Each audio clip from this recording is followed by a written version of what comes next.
Cette mobilisation s'inscrit dans une semaine d'action de l'ensemble des syndicats européens pour dénoncer un véritable pacte d'austérité. Nous nous opposons à ce que nos chefs d'État et de gouvernement interviennent sous le couvert d'une politique salariale orientée vers la productivité. Nous nous opposons à leur préférence à décentraliser les négociations salariales et à les transférer au niveau des entreprises. Nous nous opposons à leur volonté de faire dépendre les salaires uniquement de la productivité et de ne même pas nous accorder une augmentation égale à l'inflation. Nous voulons mettre un terme à la précarité du travail.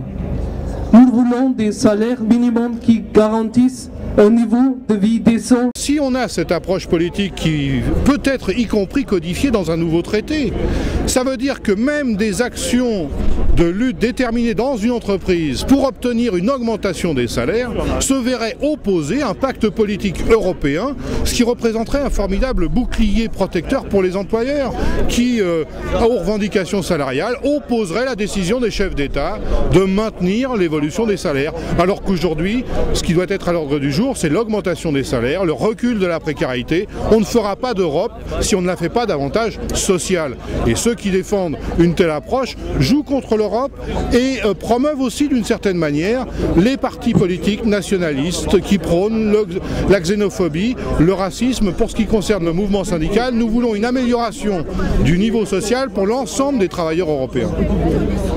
C'est donc nous avons besoin, c'est de programmes ambitieux d'investissement et d'innovation, et non d'un frein à la dette et du dumping salarial.